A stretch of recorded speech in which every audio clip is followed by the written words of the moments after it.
A lot of this isn't going to make sense to you, and I'm sorry about that. I'm just going to start at the beginning, with the house.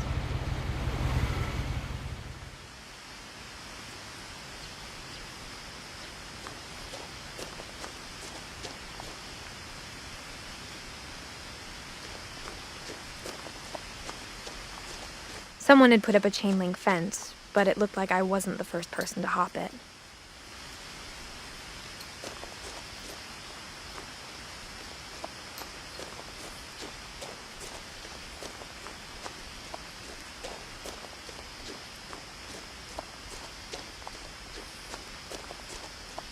I lived here until I was 11, but I wasn't allowed inside half the rooms.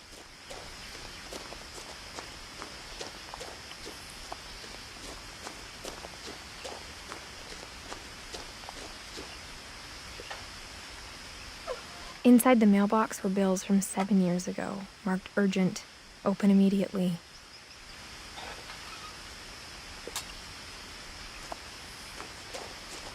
I hadn't been back since my brother Lewis's funeral.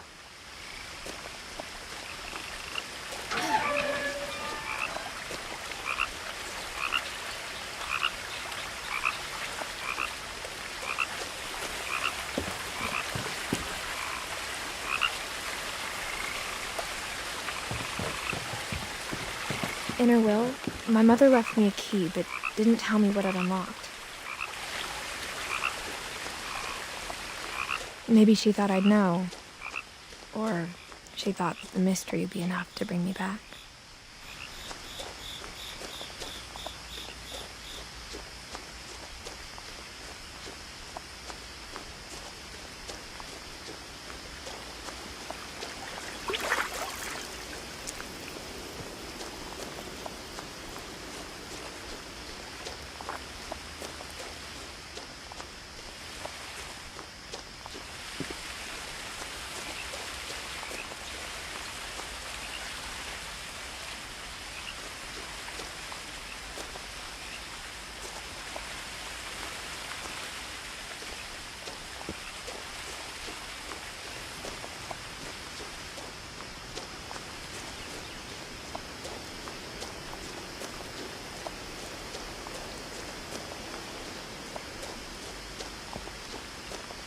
The truth is, even after I inherited the house, I never thought I'd come back to it. But now I had questions about my family that only the house knew the answers to.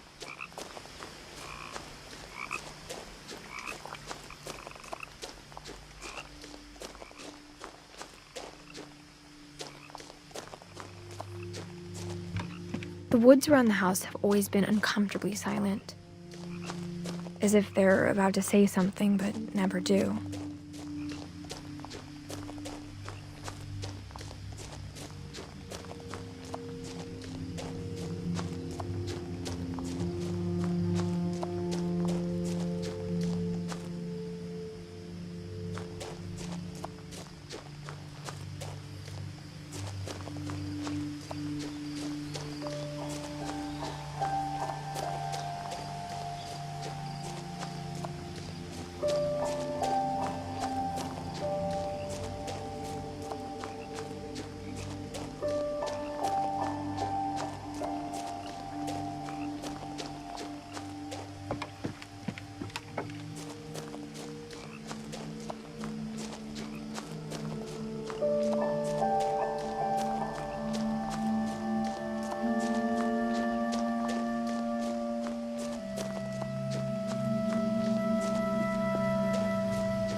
No one had driven this way in a long time, but I saw a few hoof prints.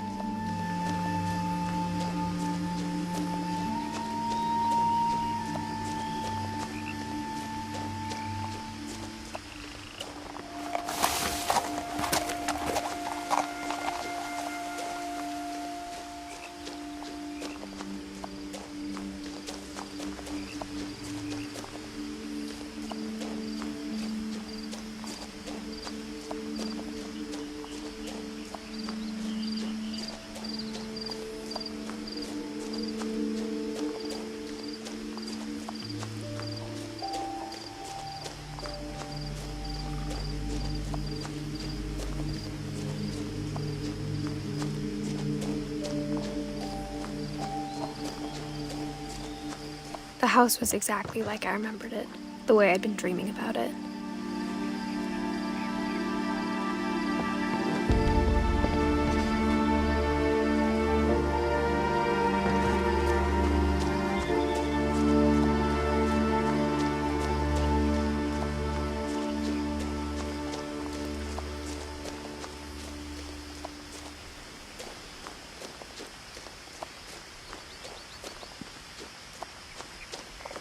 As a child, the house made me uncomfortable in a way I couldn't put into words.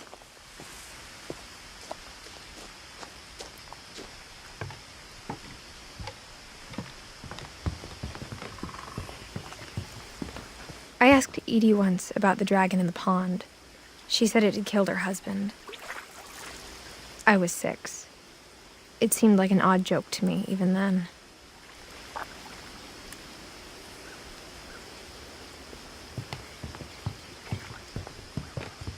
Now, as a 17-year-old, I knew exactly what those words were. I was afraid of the house.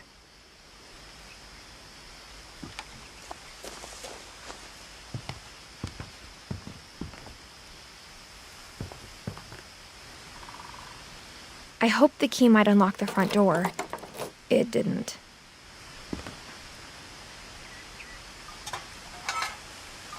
Looking in, I felt like the house itself had been waiting for me.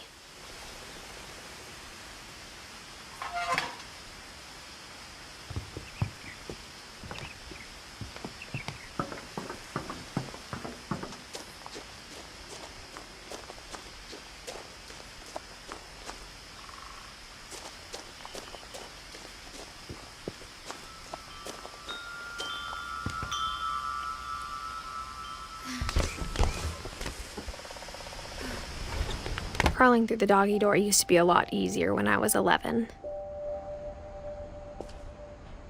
The power had been turned off the night we left.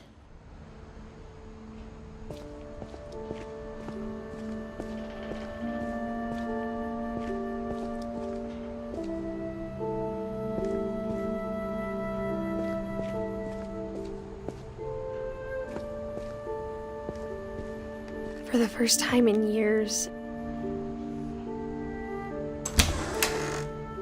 I felt like I was home.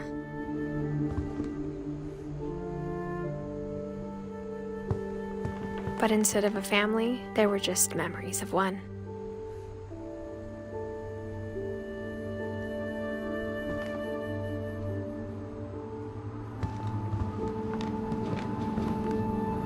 Like how after Lewis started working at the cannery, we all got sick of eating salmon. Except our cat, Molly.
The table was still a wreck from the night we left. It was like a bomb had gone off, killing everyone but sparing the furniture.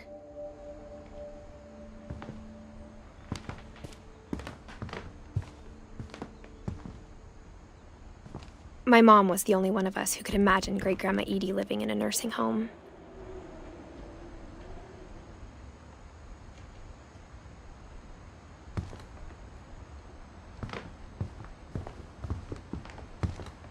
Nothing in the house looked abnormal. There was just too much of it, like a smile with too many teeth. Even the fireplace had a story. Edie told me the bricks came from the original house, after it sank.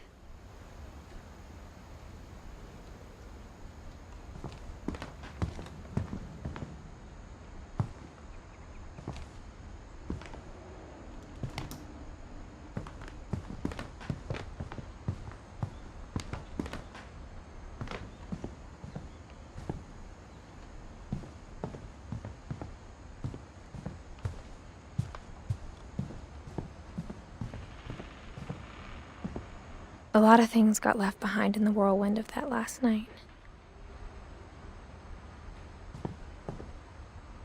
My mom wasn't much of an optimist, but she never stopped believing that my brother Milton was alive.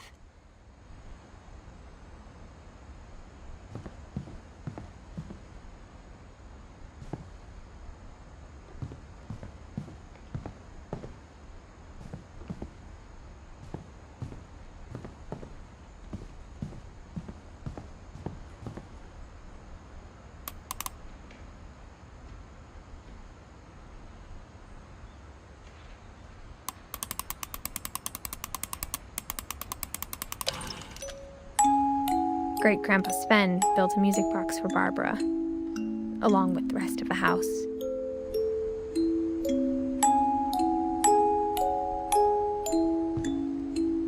Mom always told me to stay out of the basement, so I wasn't too surprised when the key didn't fit.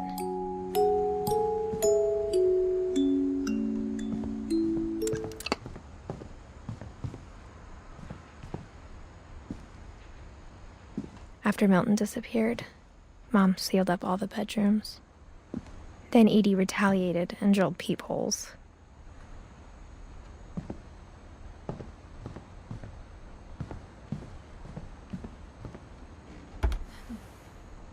Molly always seemed like a girl I could imagine being friends with, if she hadn't died in 1947.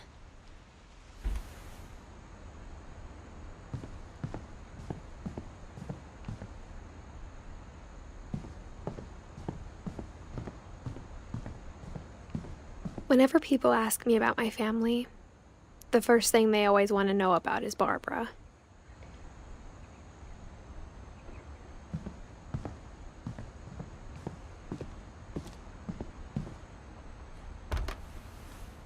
Barbara was a child star for 2 years, until America grew out of it.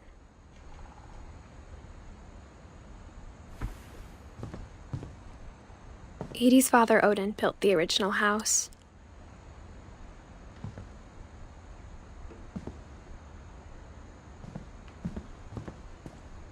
Mom must have locked the third-floor stairs on the night we left.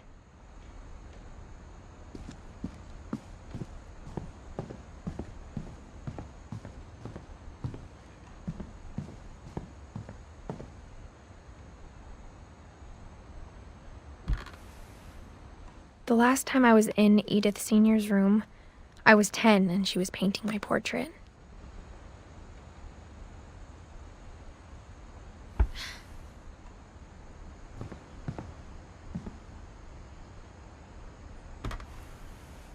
My Grandpa Sam spent 7 years sharing a room with his dead brother, Calvin.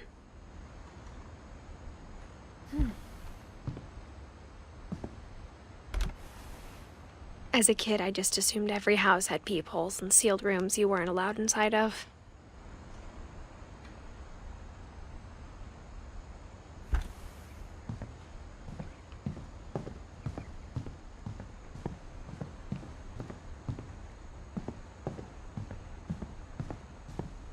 I spent a lot of time playing in Great Uncle Walter's room.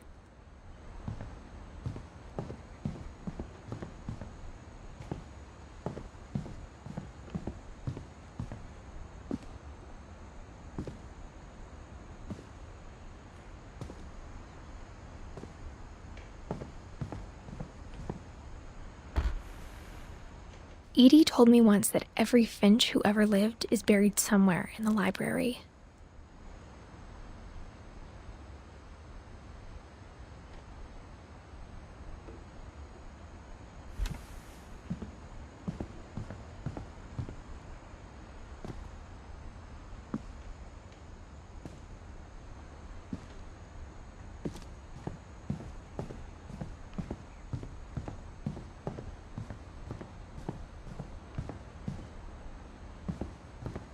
Lewis told me there were secret passages, but I never believed him.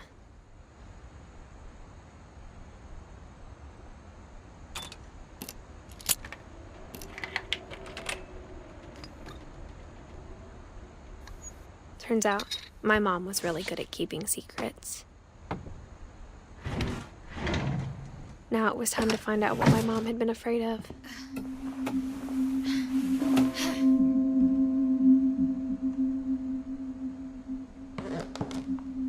Reading this, maybe it sounds like I had a plan.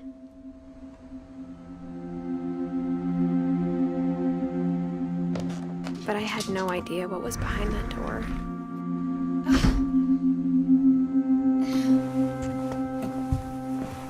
Just like I had no idea where all this was gonna lead. I grew up looking at Molly's room through the peephole.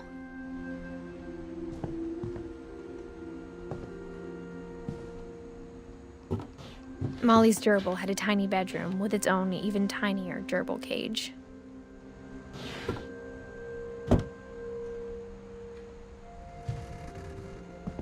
Being inside for the first time, I felt like I'd stepped behind a painting.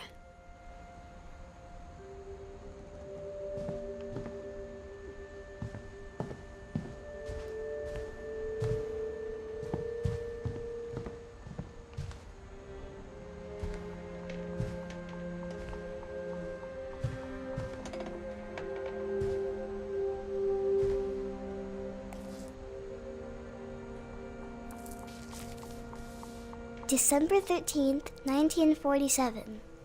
Dear Diary, I'll be gone soon, but I wanted to tell somebody about what's gonna happen. It started when Mom sent me to bed without dinner. I woke up and I was starving, so I looked around for something to eat.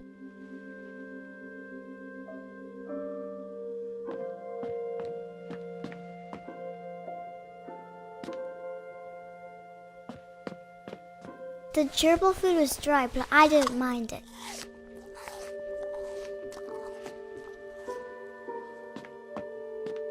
My Halloween candy was all gone.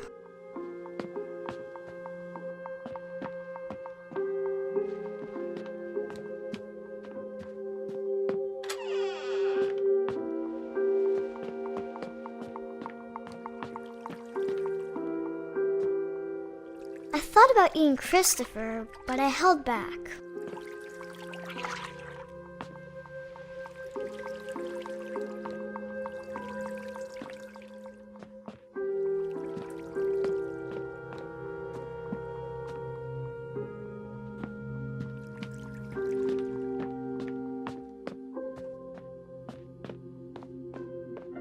I kept eating and eating.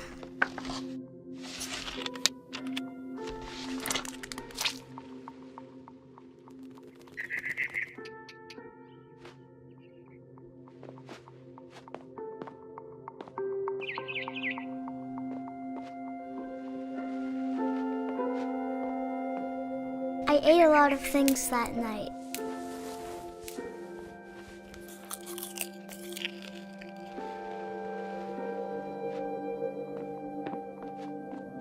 Then I heard chirping outside my window. It was a barn swallow going back to her nest. I reached out for her.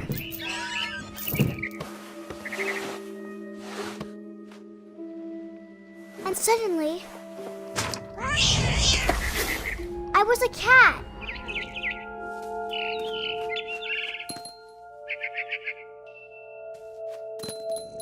I tried to be quiet, but the bird was really scared.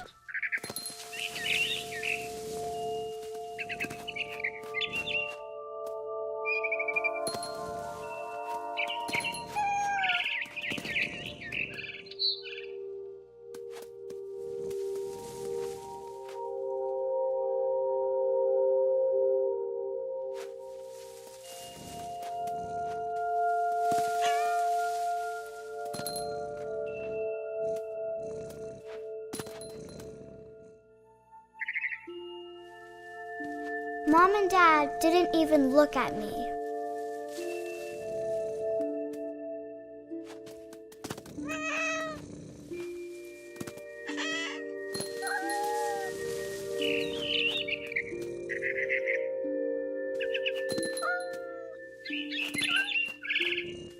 I jumped and I almost got her.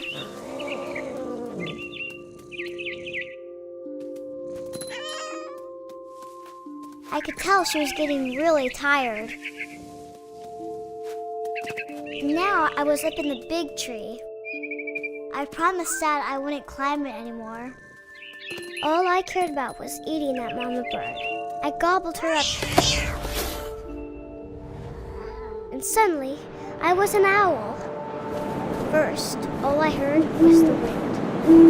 Then I heard little teeth nibbling in the grass.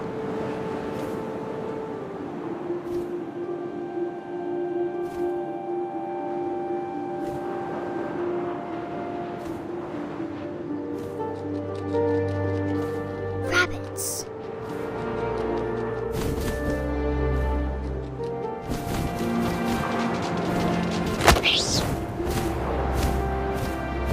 I imagined his face looking up and seeing mine through my talons. I swallowed him up, and I didn't chew one bit. Then I flew off to find something bigger.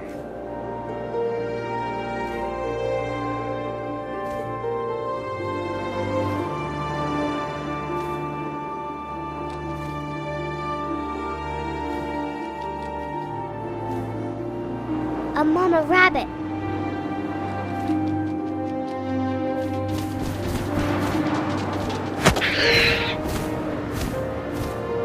She was almost too big to carry. I started choking, but I couldn't stop eating.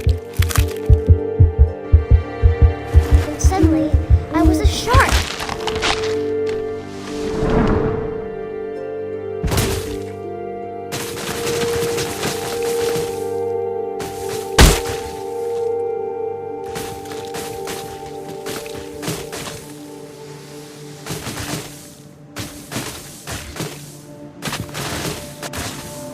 I rolled off a cliff and into the ocean. Now, I was hungrier than ever.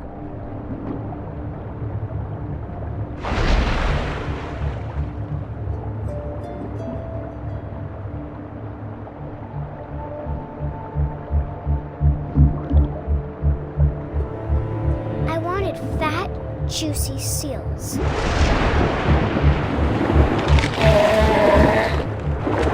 Off her flipper, and it tasted really good.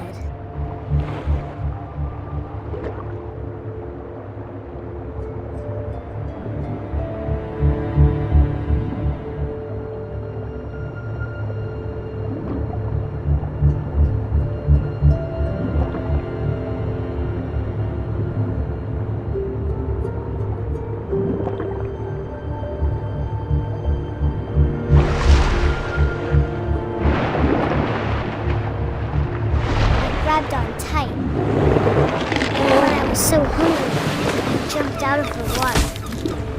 When I opened my eyes, everything had changed.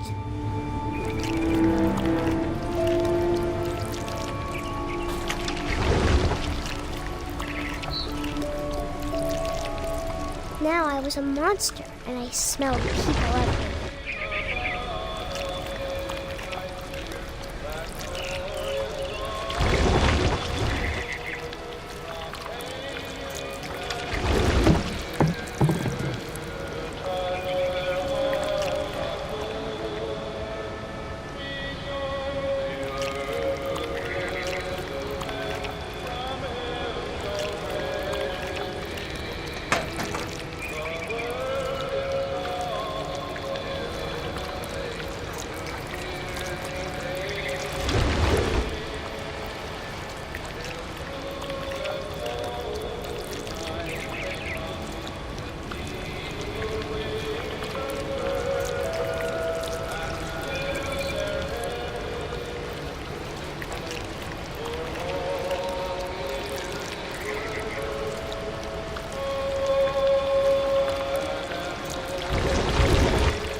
I was big and I moved real quiet.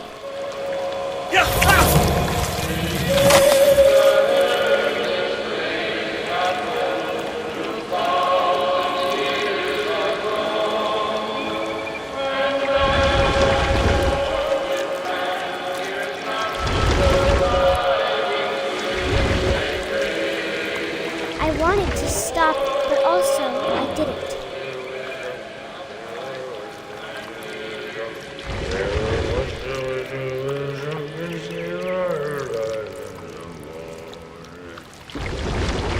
Belly with a rust.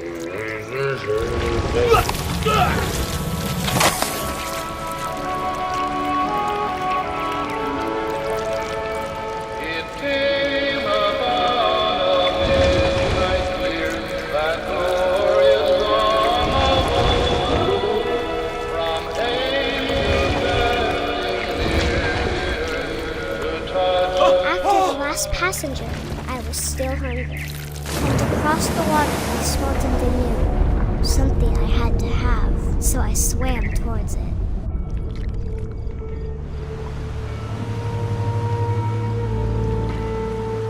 I slithered onto the sand, and the good smell went into an old pipe.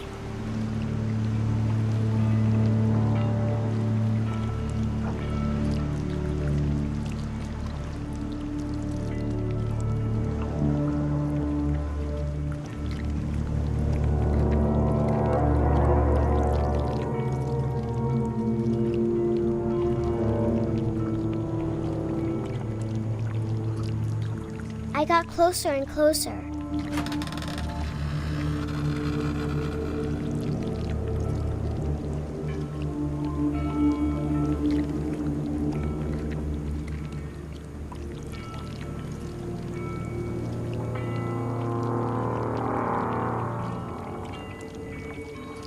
All of my stomach started growling.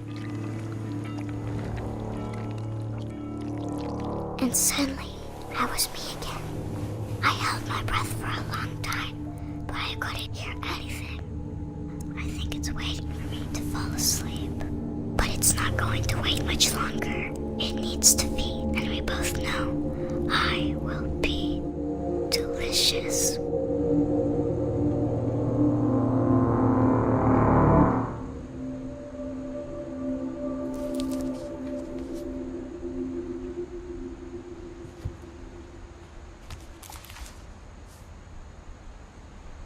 I'm not sure if I believed all of that, but I'm sure Edie would have.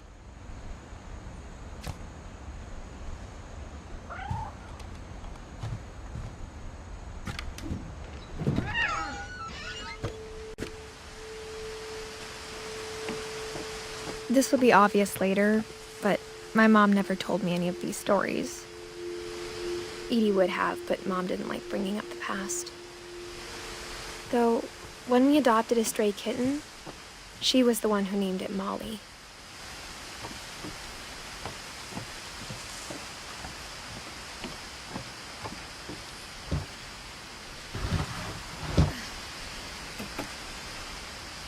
I spent a lot of time in Great-Grandma Edie's room. We got along, and it was a good place to hide from my mom.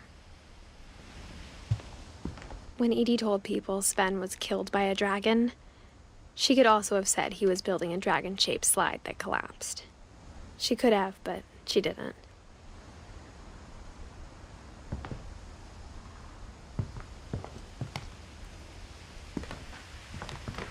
Edie gave a big interview about a mole man living under the Finch house.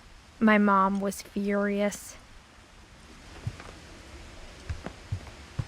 Edie knit me a new pair of gloves every year, just in time to replace the old ones. Louis died a week before we left, but Edie had already started to memorialize him.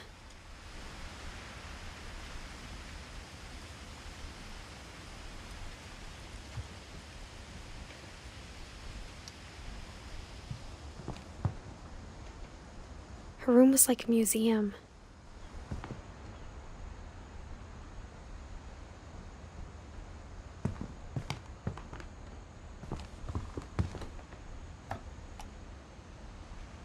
For 500 years, the Finches have been famous throughout Norway for their fortune and misfortune.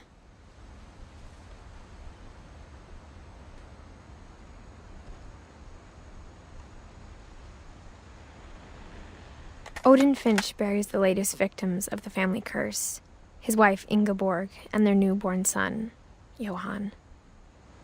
On January 7th, 1937, he set sail with his family and his house, hoping to leave the curse behind. But 40-foot waves off the coast of Washington send the house and Odin to the bottom of the sea. Odin's daughter Edie, with husband Sven and baby Molly, step ashore on their new home, Orcas Island. Odin Finch is the first to be buried in the new family cemetery. His daughter Edie is already dreaming of a new Finch house.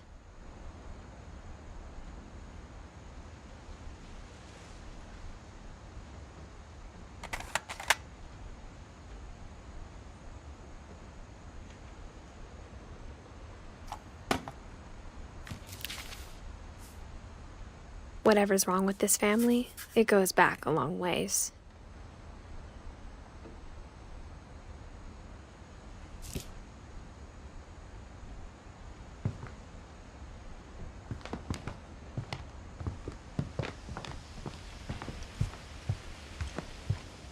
Even in her 90s, sometimes Edie seemed a lot younger than my mother.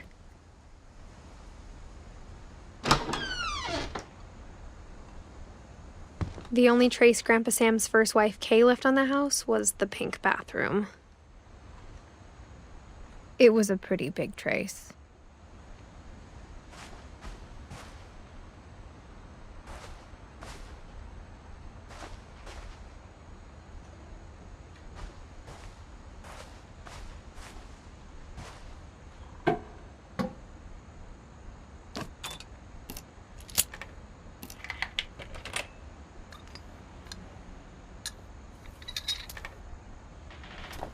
There's a secret in this bathroom.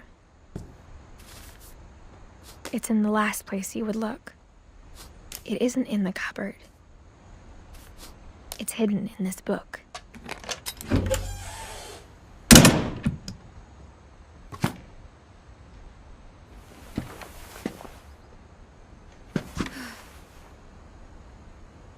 Sven gave Sam an old camera he'd refurbished. He never put it down.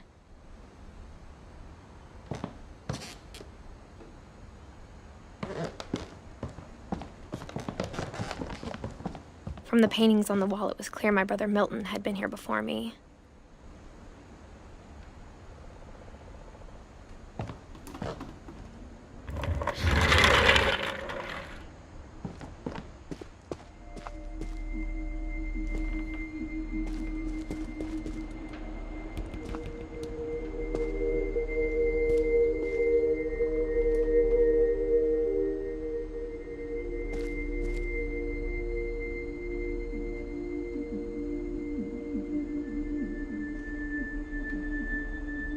I knew Grandpa Sam had a twin.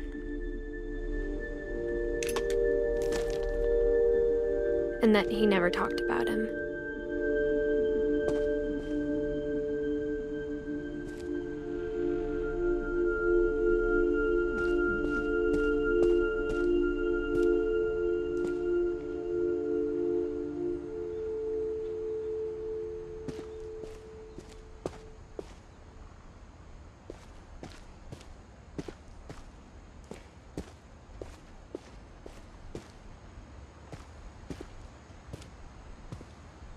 I guess my grandpa didn't like history any more than my mom did.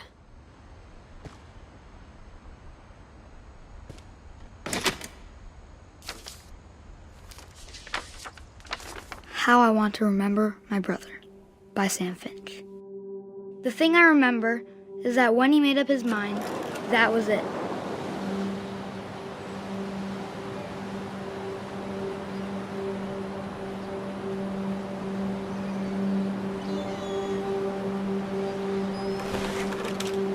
My brother said he'd die before he ate another mushroom, And he did. At Barbara's funeral, we swore we'd never be afraid again. And he wasn't. I think Calvin always wanted to fly. Sam! Calvin! Dinner's ready! Coming! But that day, he finally made up his mind to do it. I told him going around was impossible. Maybe if I hadn't said that,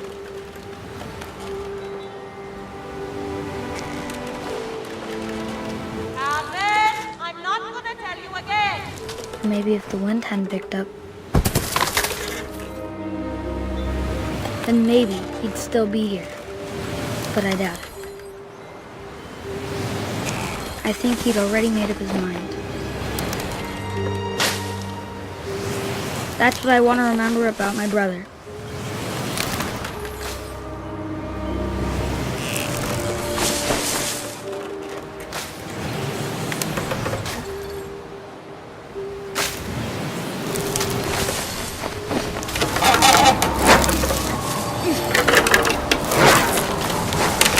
The day he made up his mind to fly.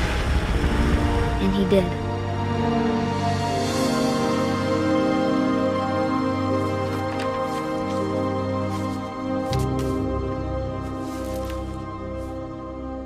Calvin's story felt strangely familiar. When I was younger, I remember trying to do the exact same thing.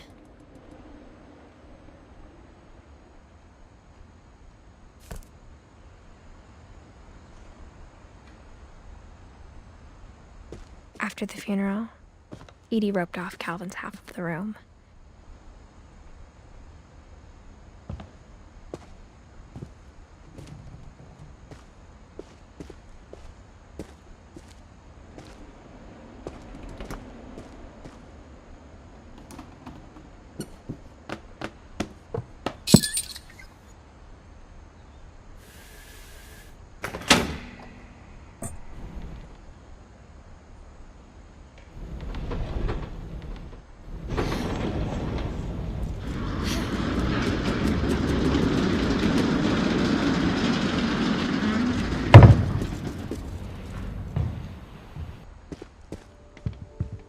The passages were a pretty tight fit. They'd obviously been built for smaller hands and bellies.